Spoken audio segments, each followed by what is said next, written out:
Same award is presented to Miss Rusty Marie U. Codeno, the station manager of 101.7 XFM Malaybalay City, Bukidnon, in grateful recognition of her invaluable support and meaningful partnership within the 4th Infantry Diamond Division Philippine Army in delivering accurate and timely information to general public.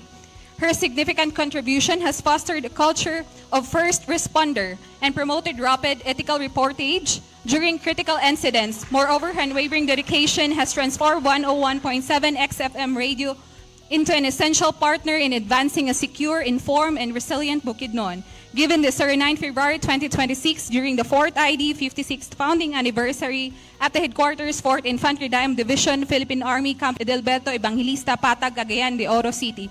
Signed, Major General Michelle B. Anayron Jr., Commander 4th ID. Gitagaan og pasidungog sa 4th Infantry Diamond Division ang Station Manager sa XFM 101.7 Bukidnon, Rusty Maricodino, pinaagi sa Stakeholders Award ang maong plaque gitunol ni 4th Other Brigade Commander og 4 ID Acting Commander Brigadier General Siegfried Cito Balado, Philippine Army, atol sa inaugurasyon and turnover ceremony of the newly enhanced Brigade Covered Court sa 4th Other Infantry Peacemaker Brigade niadtong Mayo 5, 2026 sa Balayta, Kalinaw Covered Court 403rd Brigade, Malaybalay City, Bukidnon. Mapasalamaton ang tropa sa kasundaluhan tungod sa dili matupngan nga suporta o makahuluganon nga pagpanag-uban sa 4th Infantry Diamond Division na Philippine Army sa paghatod og tukma og dali nga impormasyon ngadto sa katawhan. Ang iyang presensya o maayong pagdala sa ginsakupa nga media dakong kontribusyon og nakatabang sa pagpalapad sa kultura sa first responder og pagpasiugda og paspas og tarong nga pagbalita panahon sa mga kritikal nga panghitabo. Dugang pa ang iyang walay puas nga dedikasyon nakahimo sa 101.7 XFM og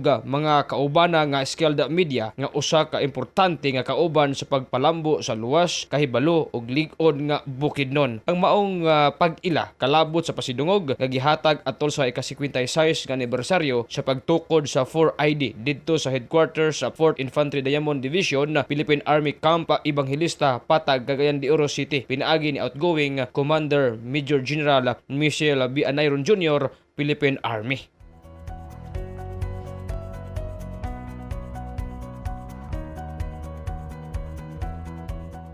Mga katropa, sa panahon nga pausab-usab, kinahanglan nato ang lig-on nga immune system. Tumar og santon vitamin C. Alang sa nagkayusang Pilipino para sa Pilipinas, katropang Jonathan Lee Soriano, XFM News.